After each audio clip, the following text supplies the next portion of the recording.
សហរដ្ឋអាមេរិកចូលបញ្ជីខ្មៅ10ប្រទេសរួមទាំងប្រទេសថៃក្រោមបទសង្ស័យក្រឡុកតម្លៃរូបិយប័ណ្ណដើម្បីចំណេញពាណិជ្ជកម្មក្នុងវិធានការដ៏តឹងរ៉ឹងនៃគោលនយោបាយតម្កល់ផលប្រយោជន៍អាមេរិកជាចម្បងទី1ឬ America First របស់រដ្ឋបាល Donald Trump ក្រសួងរដ្ឋាភិបាលសហរដ្ឋអាមេរិកបានសម្រេចដាក់ប្រទេសថៃចូលទៅក្នុងបញ្ជីខ្មៅតាមដានជាថ្មីម្ដងទៀត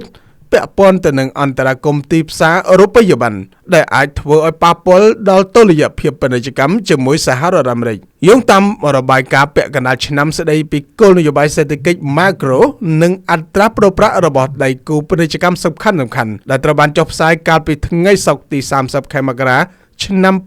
2026ក្រសួងរដ្ឋាភិបាលជាតិអាមេរិកបានចុះបញ្ជីខ្មៅដាក់ប្រទេសចំនួន10ឲ្យស្ថិតក្រោមការតាមដានរួមមានប្រទេសចិនជប៉ុនកូរ៉េខាងត្បូងតៃវ៉ាន់ថៃសិង្ហបុរី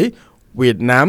អាល្លឺម៉ង់អ៊ីរឡង់និងស្វីសអ្វីដែលគួរឲ្យកត់សម្គាល់នោះគឺថៃគឺជាប្រទេសតែមួយគត់ដែលត្រូវបានចុះបញ្ជីខ្មៅឡើងវិញបន្ទាប់ពីធ្លាប់ត្រូវបានដកចេញកាលពីរបាយការណ៍ខែមិថុនាឆ្នាំ2025ក្រោមការដឹកនាំរបស់លោក Scott Bessent រដ្ឋមន្ត្រីក្រសួងរដ្ឋាភិបាលជាតិសហរដ្ឋអាមេរិករបាយការណ៍នេះត្រូវបានបញ្ជូនទៅកាន់សភាដើម្បីបង្ហាញពីវិធានការការពារផលប្រយោជន៍សេដ្ឋកិច្ចអាមេរិកទោះបីជាក្នុងរយៈពេល4ត្រីមាសចុងក្រោយរហូតដល់ខែមិថុនាឆ្នាំ2025មិនទាន់មានប្រទេសណាមួយត្រូវបានចាត់ប្រកាន់ជាផ្លូវការថាជាអ្នកក្រឡុកតម្លៃរូបិយប័ណ្ណក៏ដោយប៉ុន្តែក្រសួងនេះបានបង្កើនកម្រិតនៃការវិភាគយ៉ាងម៉ត់ចត់បំផុតលោកស្រី Janet Yellen អតីតរដ្ឋមន្ត្រីក្រសួងរដ្ឋាភិបាលនិងជារដ្ឋមន្ត្រីរដ្ឋាភិបាលបច្ចុប្បន្ននៃរដ្ឋបាលលោក Trump តែងតែសង្កត់ធ្ងន់លើតម្លាភាពក្នុងរបាយការណ៍ចុងក្រោយនេះលោក Scott Bessent បានមានប្រសាសន៍ថាយើងកំពុងចាប់ផ្ដើមពិភាក្សាជាមួយដៃគូពាណិជ្ជកម្មសំខាន់ៗចំនួន6រួមមានថៃនិងជប៉ុនដើម្បីបញ្ជាក់ពីការបដិញ្ញាចិត្តក្នុងការជៀសវាងការអន្តរាគមន៍លើទីផ្សាររូបិយប័ណ្ណនិងបង្កើនតម្លាភាពក្នុងការបញ្ចេញទិន្នន័យអត្រាប្រូប្រាក់ចំពោះប្រទេសចិនទោះបីមិនទាន់ត្រូវបានកាត់សេចក្តីថាជាអ្នកក្រឡុកតម្លៃរូបិយប័ណ្ណក៏ដោយក៏ក្រសួងរដ្ឋាភិបាលជាតិអាមេរិកបានរិះគន់យ៉ាងធ្ងន់ធ្ងរលើកង្វះតម្លាភាពសហរដ្ឋអាមេរិកបានព្រមានថាភាពស្រពេចស្រពិលនេះនឹងមិនអាចរារាំងសហរដ្ឋអាមេរិកក្នុងការដាក់បញ្ជីខ្មៅប្រទេសចិន